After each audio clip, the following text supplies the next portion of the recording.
Sa pagkakaintindi mo, Tata, sino yung presidente na binabanggit ni SPO4 Narsoles? Si Presidente Rodrigo Roa Duterte po, yung mga panahon na yun.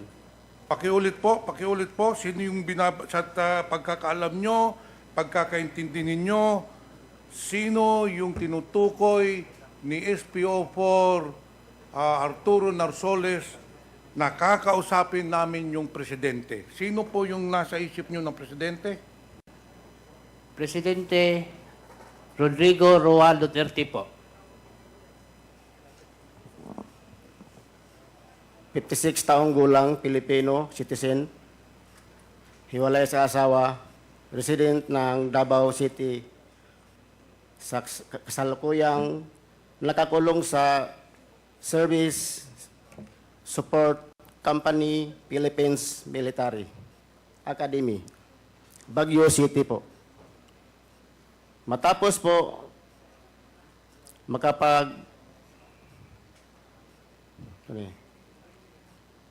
makapagpanumpa ng ayon sa batas ay malaya at kusang loob na papahayag ng mga sumusunod.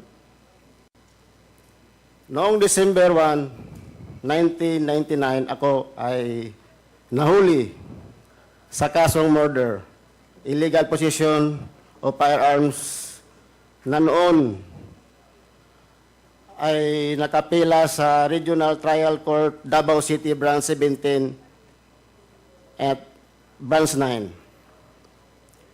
Noong taong 2003, ako po ay nakomit sa Davao Prison and Penal Farm na ngayon ay Davao Prison and Penal Farm. Pagkatapos na ibaba ng hatol sa aking mga kaso. Noong unang linggo ng August 16, mga bandang tanghali, habang ako ay nasa Brigada 2, nilapitan po ako ni Leopoldo Tan ng kasama kong priso sa maximum security compound ng Davao Prison Penal Farm. Sinabihan niya po ako na tulungan ko daw siya at may ipapatira ng magbibigay daw sila ng kaunting halaga. Tinanong ko siya kung sino ang mga ipapatumba. Sinabi niya na 3 Chinese na nasa foreign ward area ng Davao Prison and Penal Farm. Sinabi din niya na ang nag-utos ay yung dati niyang kaklase sa empleyado ng gobyerno. Ngayon na kinakausap niya sa labas ng gate po.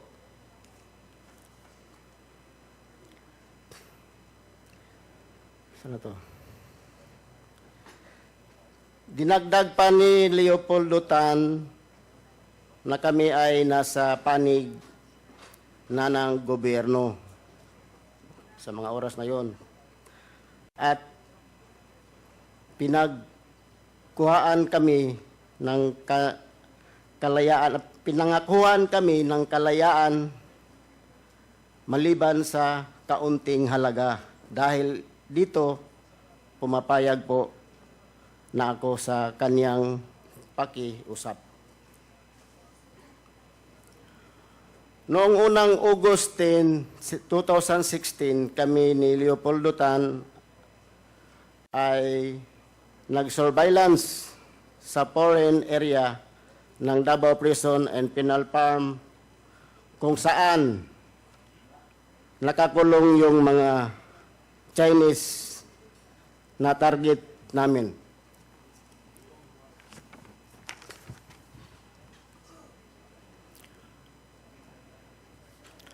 Doon ko unang nakita yung tatlong Chinese na nakalaunan ay nalaman ko na pangalan nila ay si Chokentong, Jackson Lee at Wong. Noong August 11, 2016, pumasok ang mga tauhan ng Bucor sa aking silda. At ako ay kinapkapan nila,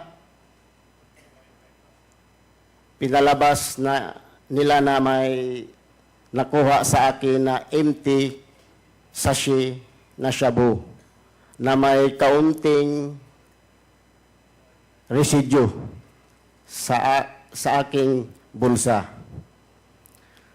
Sa aking pagkakaalam, ito ay para ng plano nila Leopoldo Tan kung paano iligpit yung tatlong Chinese.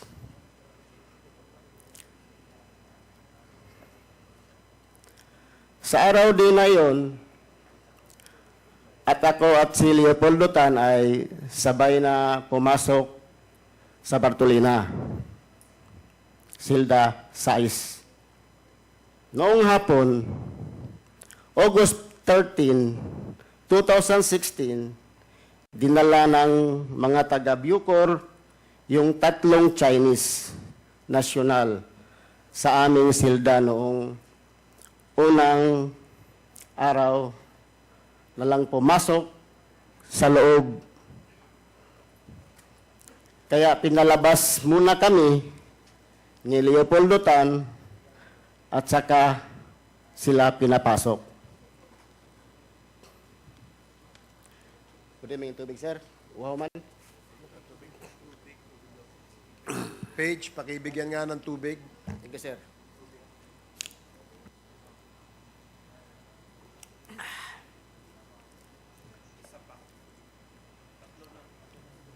Ito.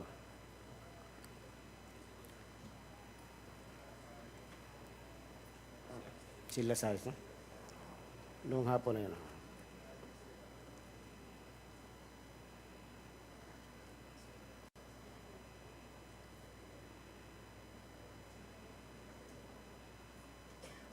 Noong hapon na yon, August 13, ulitin ko, dinala ng mga taga-Bucor yung tatlong Chinese national sa aming silda noong unang araw, ilang pumasok sa loob. Kaya pinalabas muna kami ni Leopoldo Tan, saka sila pinapasok ulit. Mga 8 a.m. ng gabi, ng araw na yon, pinagsasaksak na namin ni Leopoldo Tan yung tatlong Chinese at ginamitan ko ng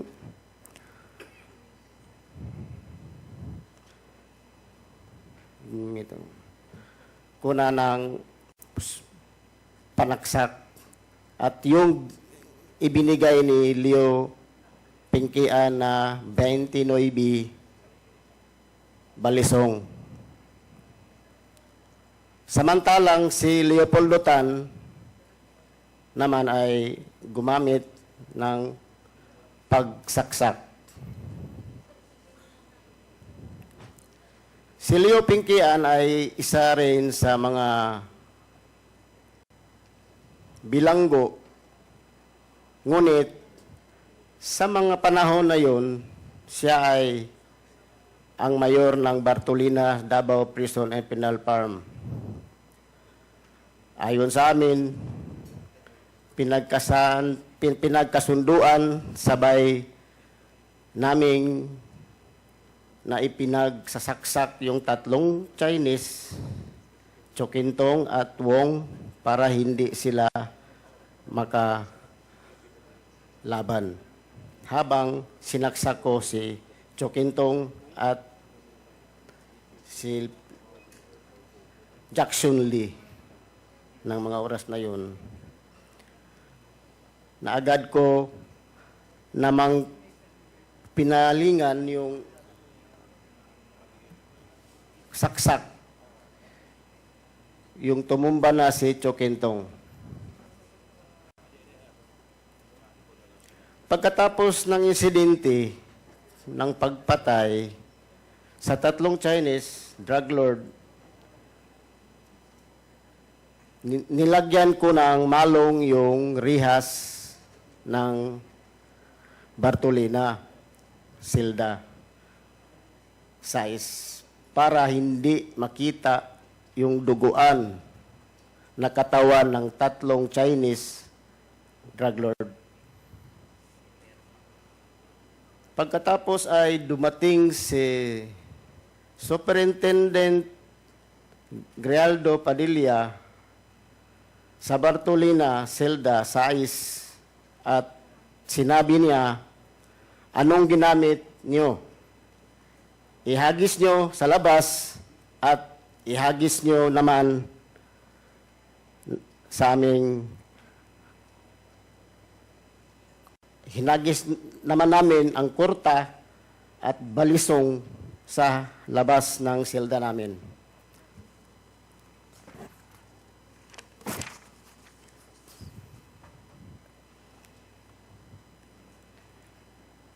Nilabas namin sa silda ang kamay namin sa presohan. Kami ni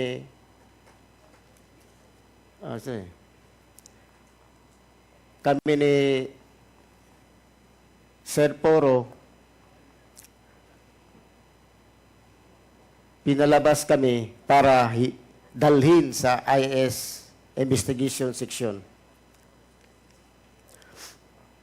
Kami ni Leopoldo Tan ay kinasuhan ng homicide dahil sa pagpatay sa 3 Chinese na agad aming inamin para matapos na yung kaso dahil sa aming pag-amin noong 2019, kami ay nasintensyahan ng 3 counts at 3 years, 6 months, and 1 day. Pagkatapos ay 2 araw ng incident, pagsaksak namin sa 3 Chinese drug lord, tinanong ako ni Leopoldo Tan kung kanino ibigay yung pera. Pinangako, sinabi ni Leopoldo Tan sa akin. Binigay. Sabi ko, sa asawa kong si Linlin. Pag alam ko na naman na nakuha na yung 1 million noong dumalaw siya sa akin. Pagkatapos noon, hindi namin yung pinangakong paglaya naman, pero hanggang ngayon, kami pa rin ay nasa loob ng kulungan. Pinangako nila yon. Ibinigay ko itong salaysay na ito dahil sa galit ko sa kanila. Ginawa namin ang pinatrabaho nila pero hindi tinupad ang kalayaan na pinangako nila sa amin. Ang lahat ng sinabi ko sa salaysay na ito ay po ang katotohanan lamang at walang sino man ang nagturo o nag-influensya at alam ko rin na maaring gamitin laban pabor sa amin, sa akin. Sa ngayon, ito na lang po ang masasabi ko at wala nang idagdag pa sa aking salaysay. Sa katunayan, ay nalagdaan ko ito ngayong ika-21 ng August 2024 dito sa lungsod ng Baguio. Sinumpaan at nilagdaan sa harap ko ngayon ika-21 ng August 2024 sa lungsod ng Baguio. Okay, salamat, Andy. Thank you po. Ito bang pirma dito sa salaysay na ito na binabasa mo ay iyong pirma? Yes, for honor. Okay, salamat. Wala ka nang idadagdag? Wala na po, Your Honor. Yun na po. Okay. Ang ating sunod na tawagin, ang ating isang witness sa pangalan na Mr. Leopoldo Tata Tan, alias Tata. Tama po ba? Okay. Sige, Tata, pakibigay ang iyong salaysay. Magandang araw po sa lahat po. Sinumpaang salaysay. Ako si Leopoldo Untalan Tan Jr. Nasa 54 na taong gulang, Pilipino at kasalukuyang kapiit sa Service Support Company, Philippine Military Academy. Matapos makapanumpa na ngayon sa batas ay malaya at kusang loob na nagsasaad ng mga sumusunod. Noong taong 2005, ako ay nahatulan at nakakulong sa Davao Prison Penal Farm dahil sa paglabag ng RA 9165. Noong mga bandang July 2016, habang sinisilbi ko ang aking sentensya sa maximum compound, dumalaw sa akin ang kaibigan ko na si SPO4 Arthur Narsulis. Si SPO4 Arthur Narsulis ay kaklase ko noong high school. At sa kanya din ako humihingi ng tulong ng aking kaso. Siya ay naka-assign sa CIDG 11 at nakabase sa Davao City. At boss niya si Colonel Edelberto Leonardo, Regional Chief ng CIDG 11, Davao City, at Lieutenant Colonel Rina Garma. Noong araw din yun, nakiusap sa akin si SPO4 Arthur Narsulis at sinabi niya na may ipatatrabaho ako sa iyo at may basbas sa taas. Baka matulungan ka rin namin na makalaya. Kakausapin ko namin ang presidente. Sabi pa ni SPO4 Arthur Narsulis, sayang din itong isang manok kada ulo. Sa aking pagkakaintindi at pagkakaalam, ang isang manok ay 1,000,000. Tinanggap ko ang alok ni SPO4 Arthur Narsulis na pera at pangakong makakalaya ako. Dahil naniniwala ako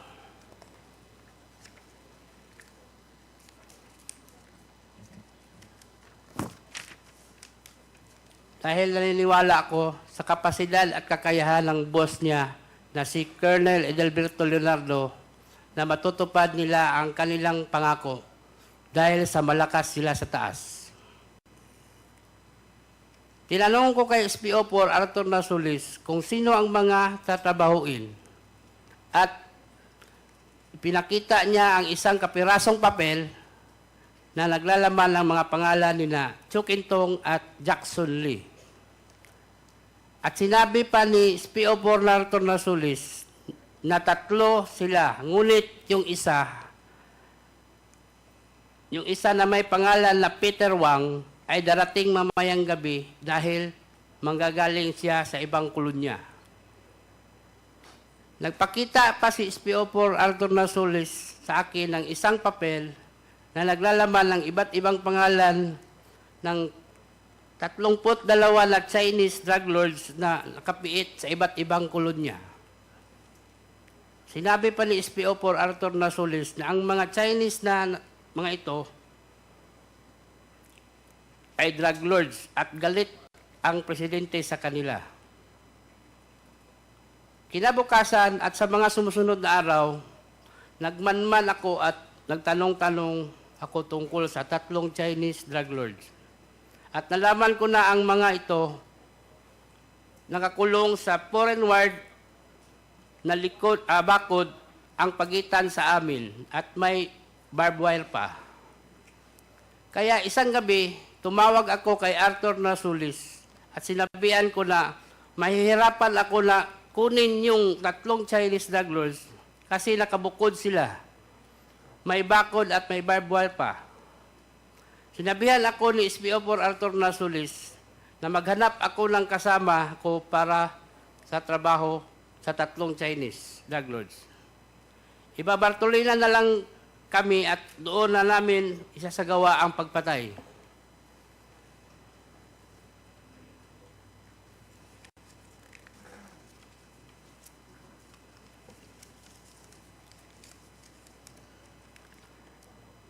Ayaw nilang pumasok nung una dahil nakita kami sa loob ng selda ni Fernando Magdadaro. Dahil dito, inilipat muna kami. Excuse me, sinusundan namin ng iyong affidavit, no? Parang hindi kasama itong pahinang ito. Pwede bang malaman kung kasama ito sa iyong itong number 14, page 3?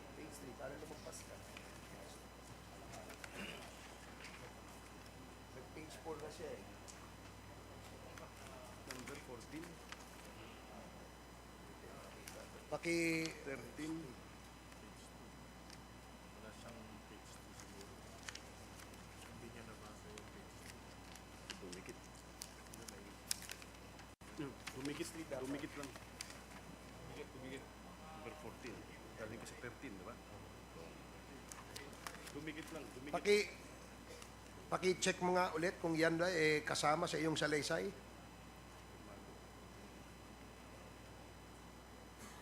Opo. Kasama ba yan? Kasama po. Pakisagot mo lang. Yan bang pahinang yan ay kasama sa iyong sinumpaang salaysay? Kasama po. Okay, sige. Pwede mo nang ipagpatuloy.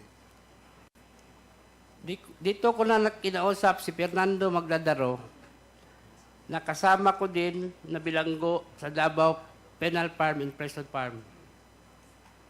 Si Andy ay kaibigan ko at alam ko na isa siyang trabahante.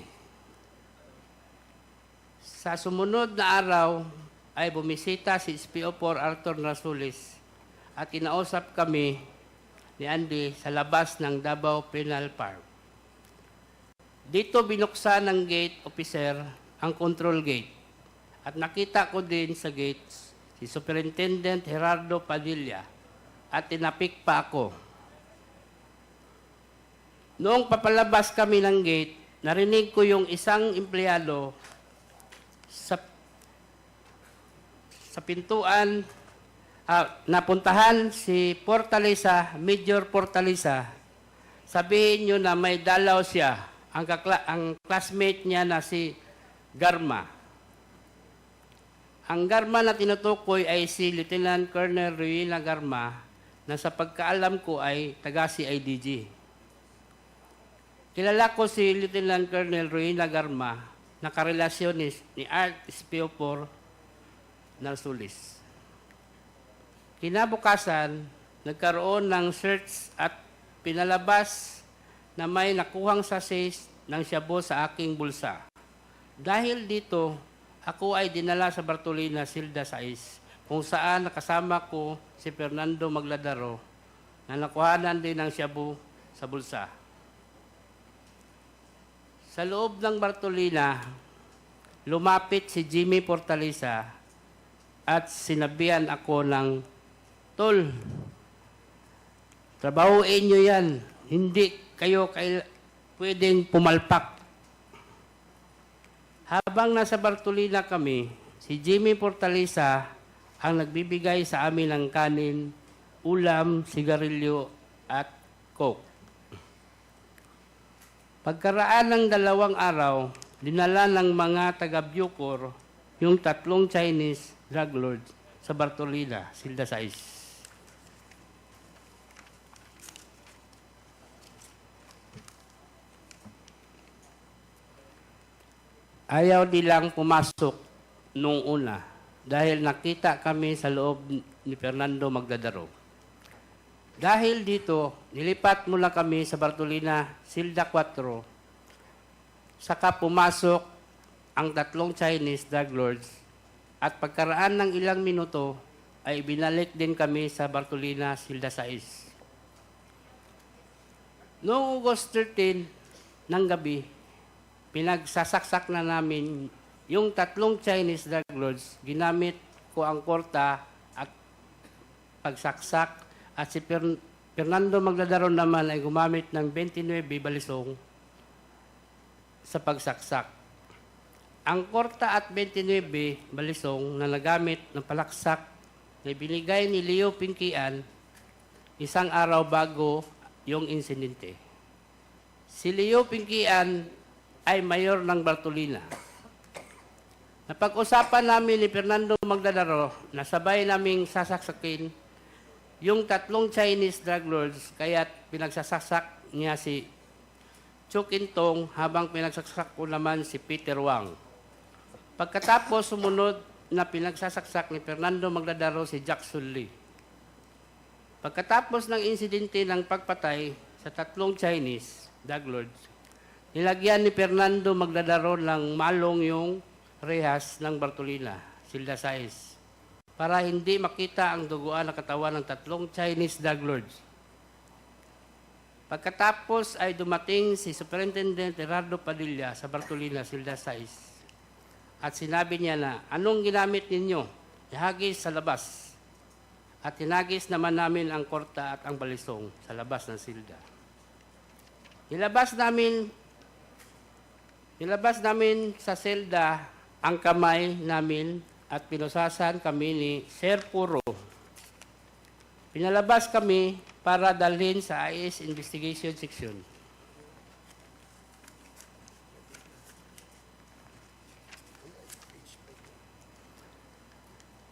Habang naglalakad kami papuntang Investigation Section, tumunog ang cellphone ni Superintendent Padilla. Nakita ko sa napilindot ni Superintendent Padilla ang kanyang cellphone. Nadinig ko na sinabi nung tumawag kay Superintendent Padilla, "Congrats, Superintendent Padilla. Job well done." Pero grabe yung ginawang dinuguan. Alam ko na ang kausap ni Superintendent Padilla ay si Presidente Duterte dahil pamilyar ko ang boses niya. Sandali lang, no? Teka muna, medyo seryoso yung sinabi mo eh. Pinaninindigan mo ba yan? Opo, sir. Pwede bang ulitin mo kung ano yung sinabi mo?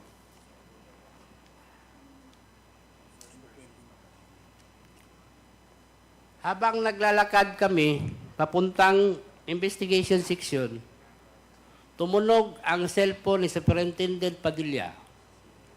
Nakita ko na pinindot ni Superintendent Padilla ang kanyang cellphone. Nadinig ko na sinabi nung tumawag kay Superintendent Padilla, "Congrats, Superintendent Padilla. Job well done." Pero grabe yung dinuguan. Meron kang kasing binanggit eh, na pangalan eh. Yung nandito sa number 29. Ito ay pinaninindigan mo. Opo. Pwede bang pakiulit mo ulit kung ano yung sinabi mo dito?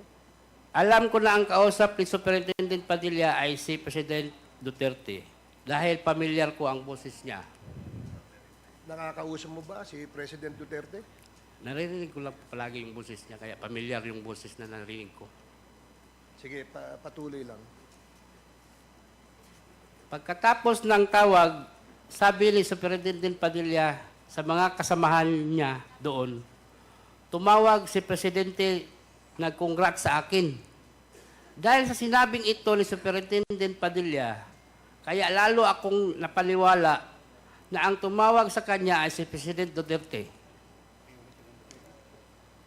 Pagkatapos kaming imbestigahan sa IS, kinausap kami ng hipi ng Bartolina na si Jerome Glassi.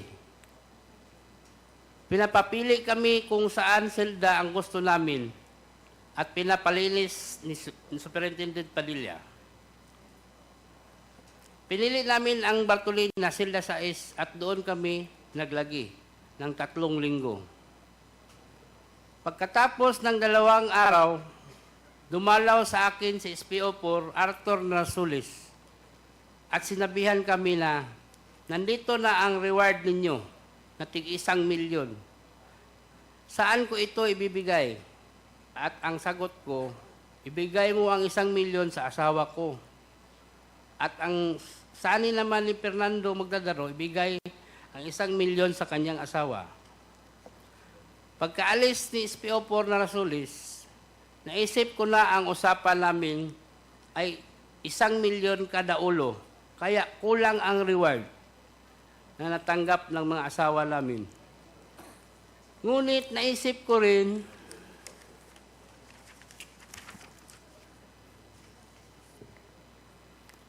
na isi-target lang naman at importante ay ang kalayaan namin. Noong sumunod na araw ay dumalaw ang asawa ko at ang asawa ni Fernando Magdadaro at kinumpirma nila na natanggap na nila ang tig-1 milyon. Palagi kong tinatawagan si SPO4 Arthur Narsulis tungkol sa aming paglaya at ang palagi niyang sinasabi, mag-antay-antay lang kayo, makakalaya din kayo. Sabihan namin ang presidente. Naghintay kami sa pangakong yun hanggang matapos ang administrasyon, hindi kami tinulungan na lumabas. Hanggang sa pinaamin nila ang kaso ng pagpatay sa 3 Chinese drug lord at kinasuhan kami ng homicide. Ngunit sa kalaunan namin para matapos na at tulungan kaming makalaya.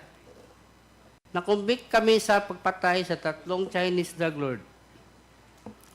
Ibinigay ko itong salaysay na ito dahil sa galit ko sa kanila. Ginawa naman naming ang pinatrabaho nila pero hindi naman tinupad ang kalayaan na pinangako. Ang lahat ng sinasabi ko ay sa salaysay na ito ay pawang katotohanan lamang at walang sino man ang nagturo o nag-impluensya. At alam ko rin na maaring gamitin laban o pabor sa akin, sa ngayon ito ay na lang po ang masasabi ko at wala nang idadagdag pa sa aking salaysay. Bilang patutuo, lumagda ngayong ika-21 Agosto 2024 ng lungsod ng Baguio. Maraming salamat. Okay, salamat Mr. Tan. Ito bang sa salaysay mo, pirma mo ito? Opo, Your Honor. Okay, meron ka pa bang idadagdag na Wala na po. wala ka nang dadagdag? Okay. Now, we will proceed with the interpellations from the members. Meron pong nagpalista dito sa atin earlier at ang una pong magtatanong ay si Congresswoman Jinky Jervil Luistro. You are recognized. Thank you, Mr. Chair. With your permission, I wish to address my questions to Fernando P. Magdadaro. Mr. Magdadaro, Andy nga ba ang palayaw mo o tawag sa iyo? Opo, Your Honor. Ikaw ba, Andy, ay nag-almusal ngayong umagang ito? Kaunti lang po, Your Honor. Bakit hindi mo dinamihan? Kasi mahabang biyahe, Your Honor, baka mag-iihi pa kami sa daan. Nakatulog ka ba, Andy? Mula nang nakarating kami sa Manila, Your Honor, hindi ako na masyado nakatulog ng mabuti. Sa kabila ng iyong sinabi, maayos ba ang pakiramdam mo ngayong oras na ito? Opo, Your Honor. Nasa maliwanag ka bang pag-iisip? Yes, Your Honor. Andy, magkakulay tayo ng damit. Samahan mo ako sa aking advokasya para sa katotohanan. Andy, Andy, ang mga susunod kong tanong ay sasagutin mo lang ng opo o hindi po. Maliwanag ba yon, Andy? Opo, Your Honor. Naririto ka upang isalaysay ang ginawa ninyong pagpatay sa 3 Chinese nationals, sina Cho Kin Tong, Jackson Lee, at Wong. Pawang sentensyado ng mga kasong drugs noong August 13, 2016 sa Davao Prison and Penal Farm. Nauunawaan mo ba ito, Andy? Opo, Your Honor. Ang ginawa ninyong pagpatay sa 3 nationals, Chinese nationals, ay posibleng isa lamang sa maraming biktima ng war on drugs na kasalukuyang iniimbestigahan din ng Quad Committee. Nauunawaan mo ba ito, Andy? Opo, Your Honor. Ganon din, Andy. Ang pagpatay dito sa 3 Chinese nationals ay posibleng bahagi din ng war on drugs. Mas kilala bilang extrajudicial killing or EJK na kasalukuyang dinidinig ng ICC or International Criminal Court kung saan ang pangunahing iniimbestigahan ay walang iba kung hindi ang dating Pangulo, Pangulong Rodrigo Roa Duterte. Ito ba, Andy, na uunawaan mo? Opo, Your Honor. Andy, nakikilala mo ba ang dating Pangulo? Opo, Your Honor. Sino ang dating Pangulo? Rodrigo Roa Duterte po, Your Honor. President Rodrigo Roa Duterte po. Andy, sa kasalukuyan, ikaw ay nanumpa at nasa harap ng mga congressmen, bahagi ng Quad Committee. Bawal magsinungaling. Nauunawaan mo ba ito? Opo, Your Honor. Napapanood ka din sa buong mundo, Andy. Nauunawaan mo ba ito? Opo, Your Honor. At sa kabila ng lahat ng aking mga naging katanungan sa iyo, Andy, sigurado ka ba sa ginagawa mo? Opo, Your Honor. Voluntaryo ba ang ginagawa mo? Opo. Handa ka ba sa posibilidad na maaaring itong pagpatay ninyo sa 3 Chinese nationals ay bahagi nga ng war on drugs or EJK, kung saan ang pangunahing suspect ay walang iba kung hindi ang Pangulong Rodrigo Roa Duterte? Yes po, Your Honor. Punta tayo, Andy, sa iyong sinumpaang salaysay. Sa paragraph 3, iyong binanggit, nilapitan at kinausap ka ni Leopoldo Tan. Sino si Leopoldo Tan? Kasama ko po, Your Honor, sa bilangguan po. Ano? Maximum security compound. Ano ang dahilan, Andy, at nilapitan at kinausap ka ni Leopoldo Tan? Dahil po sa pagpatay po. Nangailangan po siya ng makasama niya sa pagtrabaho. Kailangan niya ng makakasama sa pagpatay. Napansin ko dito sa paragraph 4 ng iyong salaysay, ginamit mo ang salitang ipapatira. Ang ibig sabihin ba dito ng ipapatira ay ang pagpatay na binabanggit mo ngayon? Opo, Your Honor. Sino ang papatayin, Andy, ayon kay Leopoldo Tan? Yun pong 3 Chinese, Your Honor, drug lord, Cho Kin Tong, si Wang, at sa Jackson Lee. Yun po silang 3. Andy, saan matatagpuan nung panahong iyon itong 3 Chinese national na ayon kay Leopoldo Tan ay papatayin?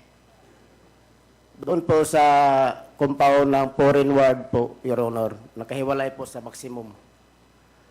Nalalaman mo ba, Andy, ang dahilan kung bakit ipinapapatay itong tatlong Chinese national? Yes po, Your Honor. Ano ang dahilan, Andy? Bakit ipinapapatay itong tatlong Chinese national? Drug lord po sila, Your Honor. Kasama po sa mga pinapatay sila.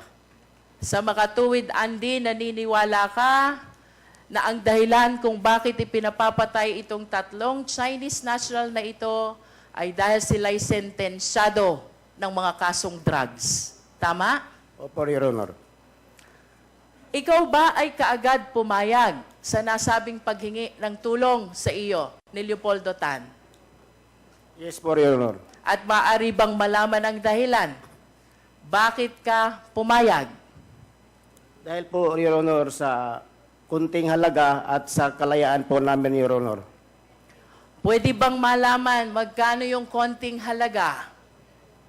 Yung tinawag po nila, Your Honor, ng isang manok, 1 million po yun, Your Honor. 1 milyon. Opo, Your Honor. Nabanggit mo kanina na 3 ang papataying Chinese national. Magkano ang eksaktong halaga na ipinangako sa inyo? 2 million lang po ang nabigay nila, Your Honor. 3 po yun, pero 2 lang nabigay po. Ang ipinangako ay 3 milyon, pero ang ibinigay ay 2 milyon. Bukod ba sa pangakong pera, Andy, may iba pa bang ipinangako sa'yo? Dahilan kung bakit pumayag ka na tumulong kay Leopoldo Tan? Kalayaan po namin, Your Honor, pagkatapos ng trabaho namin. At nalalaman mo ba kung kanino nanggaling ang utos na sinabi sa iyo ni Leopoldo Tan? Si Leopoldo Tan lang po, Your Honor, ang nakaalam doon kung sinong tao na yun ang kausap niya. Mr. Chair, I understand that there are other members who wish to ask question to our witness.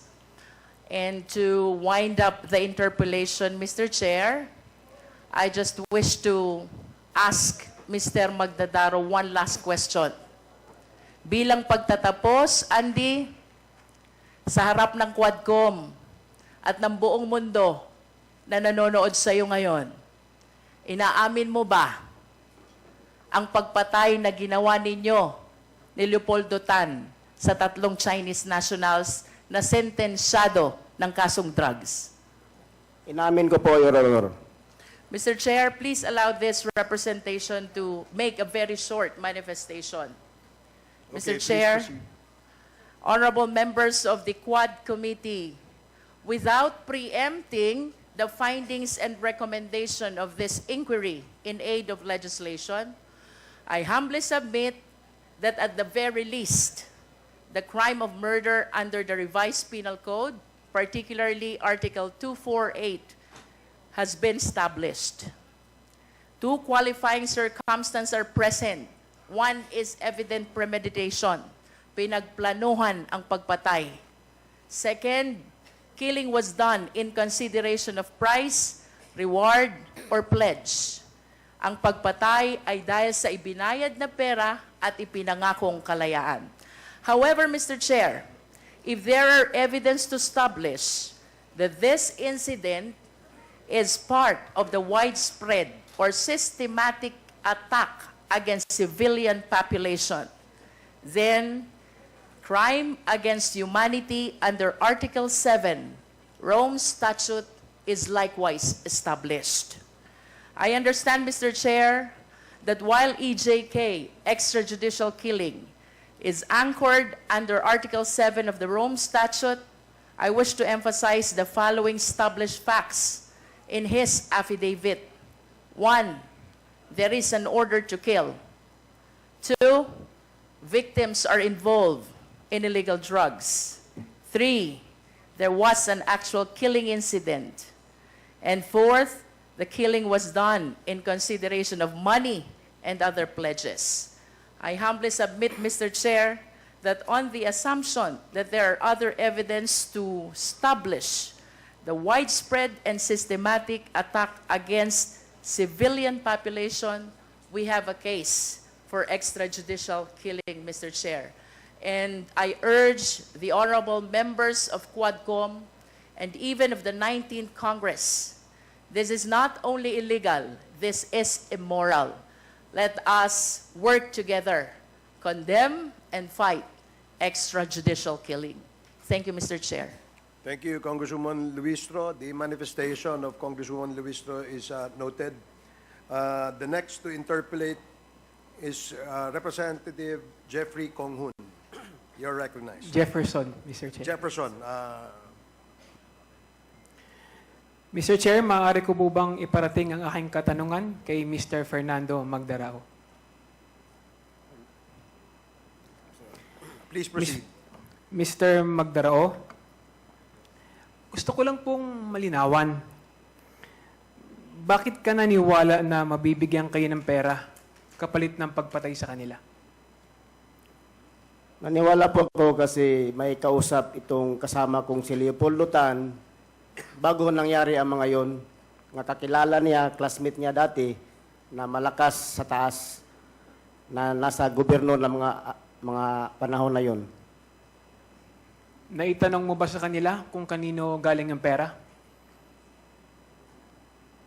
Sa kanila galing yun, Your Honor, yung kausap ni Leopoldo Tan ang pera.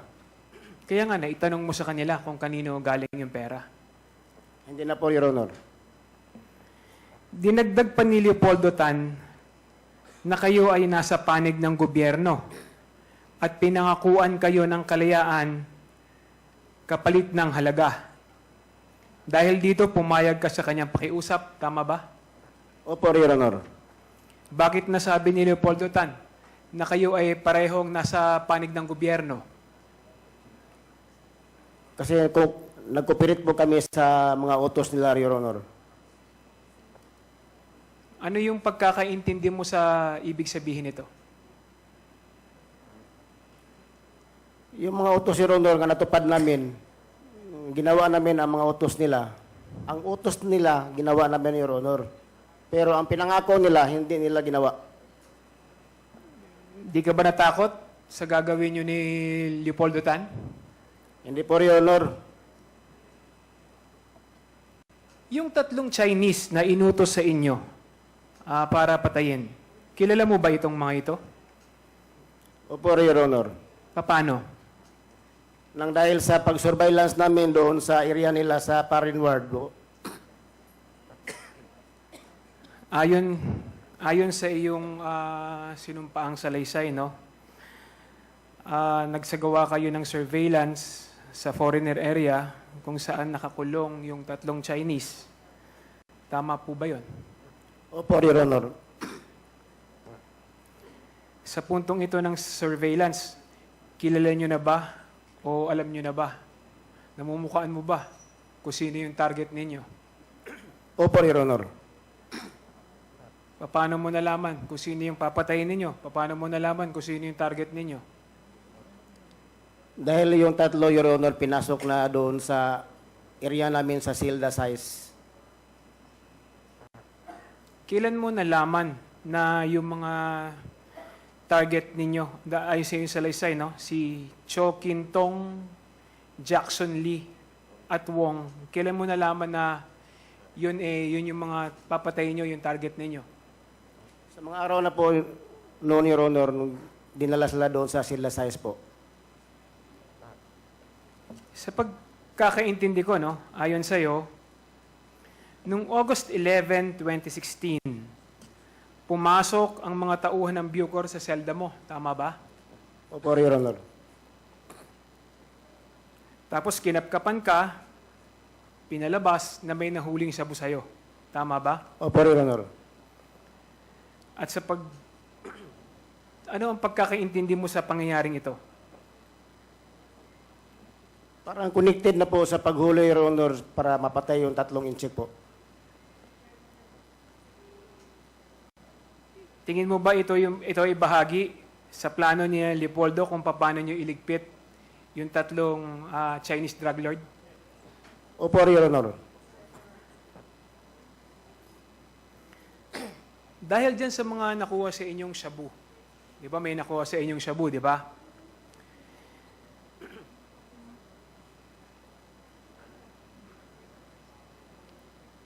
Pinasok kayo ni Leopoldo Tan sa selda.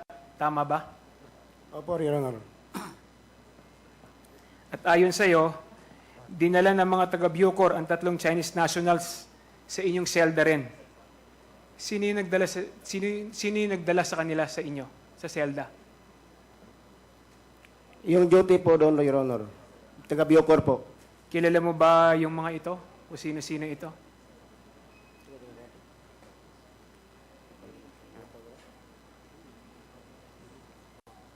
Sir Poro po, Your Honor. Ang nagdala sa amin doon, sa sila, size. Si Sir Poro. Ayon rin sa iyo nung una, ayaw pumasok nung 3. 'Di ba? Sa yung 3 drug lord ayaw pumasok nung 3. Kaya ang ginawa, inilabas muna kayo ni Ginoong Leopoldo Tan. Tama po ba? Yes po, Your Honor. Tapos, pagkatapos, yung umalis, ipinasok yung 3, at saka ibinalik yung 3 Chinese. Tama ba? Opo, Your Honor. Ayon sa iyo, bandang gabi ng araw na yon, pinagsasaksak nyo ni Leopoldo yung 3 Chinese. Ginamit mo sa pagsaksak ay 29, samantala si Leopoldo ay korta na parehong bigay sa inyo ni Leo Pinkian. Tama ba sa iyong salisay? Opo. Ano yung korta? Yung balisong din yan, Your Honor. Ano yung itsura nun? Parang Swiss. Pasensya ka na, hindi ko alam kung itsura ng korta. Ano yung korta? Parang Batangas, Your Honor. Parang maliit lang siya, pero sulit siya talaga. Okay. Mr. Chair, wala na po akong katanungan at i-reserve ko po ang aking karapatan na magtanong sa pangalawang round, Mr. Chair. Okay. Salamat, Congressman Kong Hun. The next to interpolate is Congressman Paulo Ortega. You are recognized. Thank you, Mr. Chair. Let me direct my brief questions, my precise questions, para po kay Sir Andy. Alam po natin lahat na sa kulungan may mga mayores. Si Leo Pinkian po ba ang mayor ng Bartolina sa Davao? Yes po, Your Honor. Kasabwat niyo po ba siya? Opo, Your Honor. So kung kasabwat niyo siya, Mr. Chair,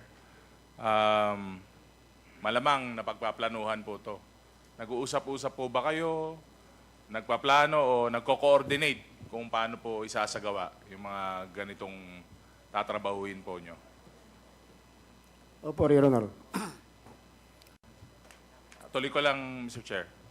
Nasabi po sa Salaysay na ang napagkasunduan nila,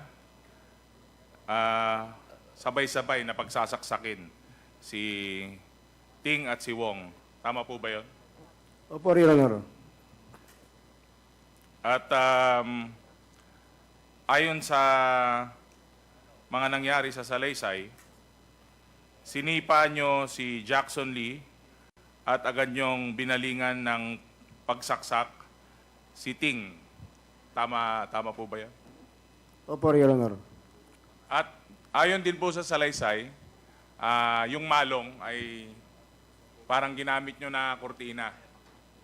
Tama po Opo. ba yun? Para matakpan po yung selda? Opo, Your Honor.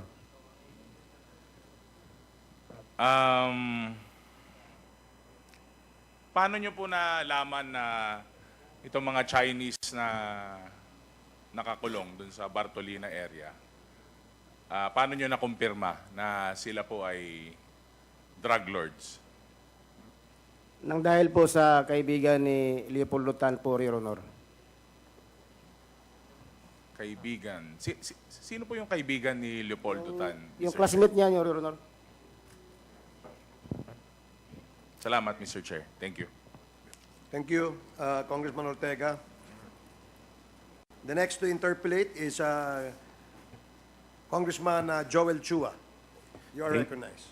Thank you, Mr. Chair. With the permission of Mr. Chair, I would like to address my question to Mr. Fernando Magdadaro. Please proceed.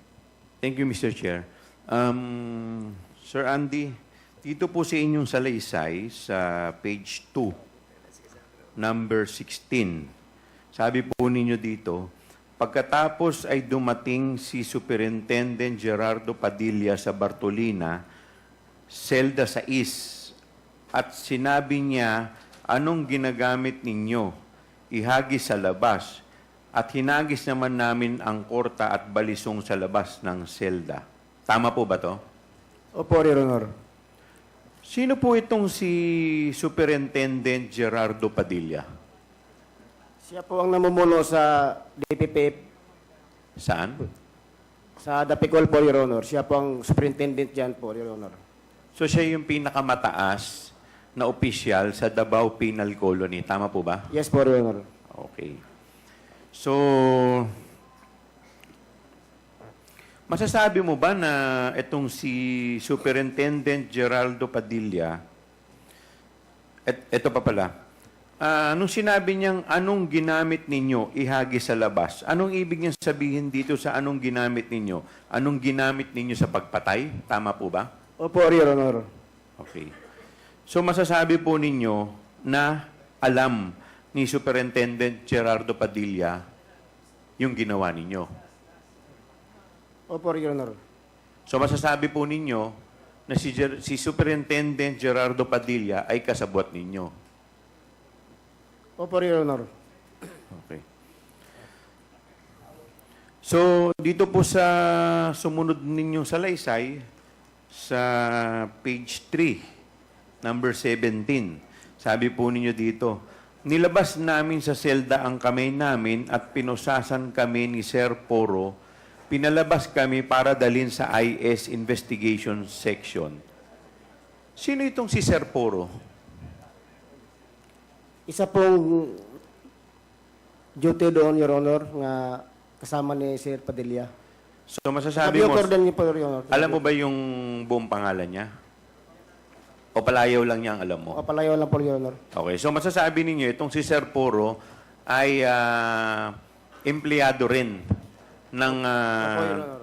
Davao Penal Colony. Tama po ba ako? Opo. Okay. So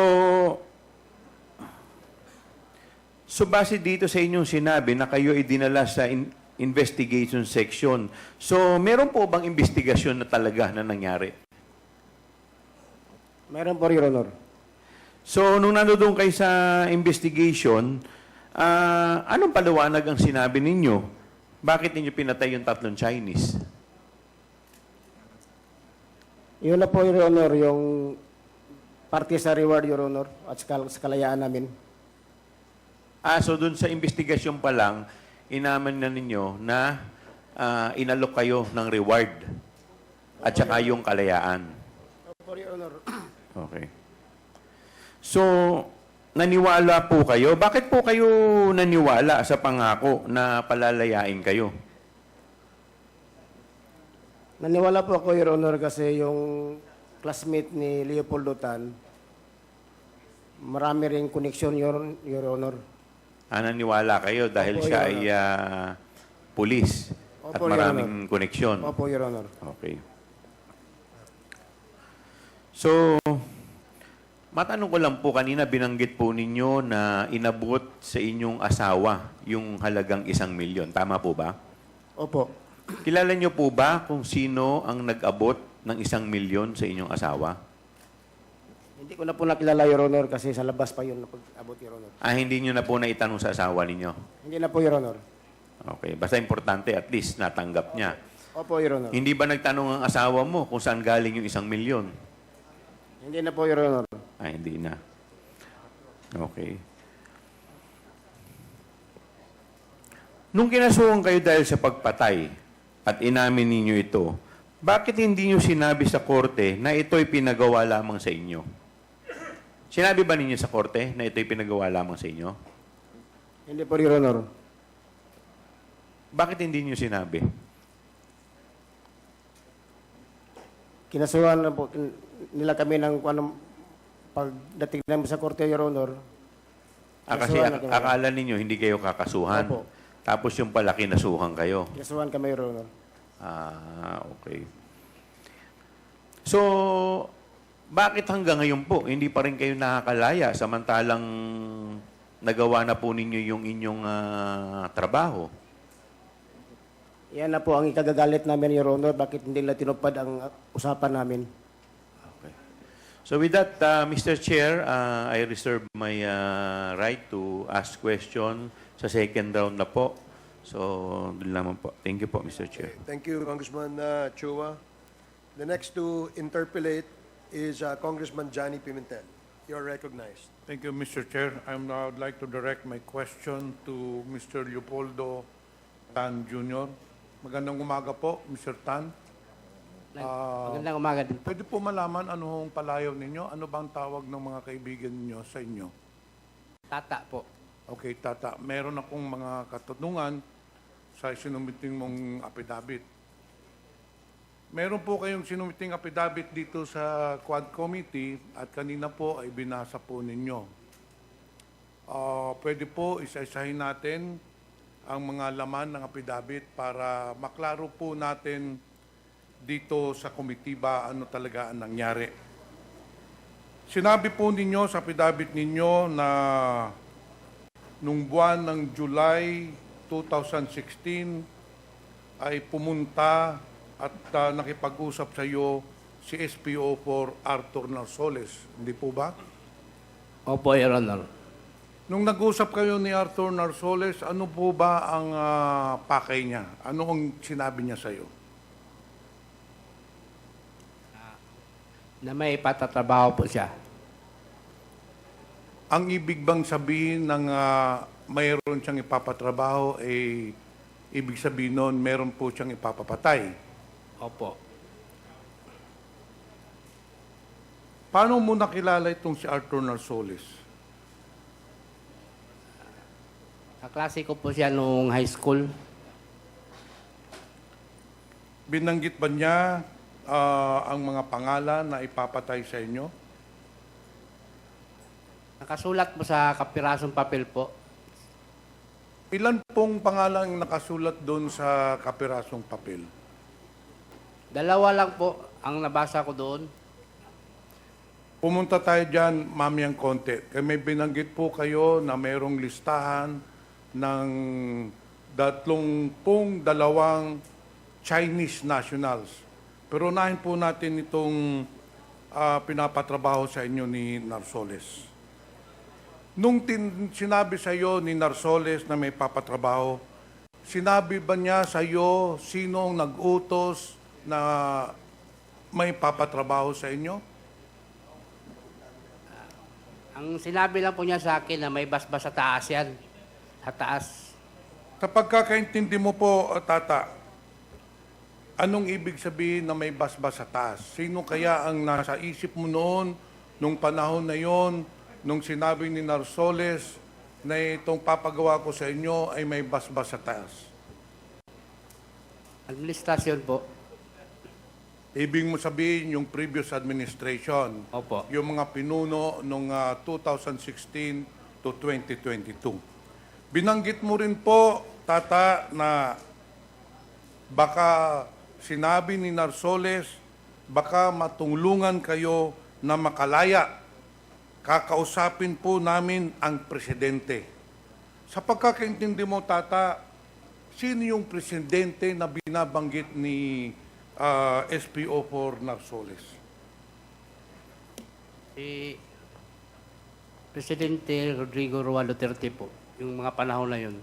Pakiulit po, sino yung sa pagkakaalam nyo, pagkakaintindi ninyo, sino yung tinutukoy ni SPO4 Arturo Narsoles na kakausapin namin yung presidente? Sino po yung nasa isip nyo ng presidente?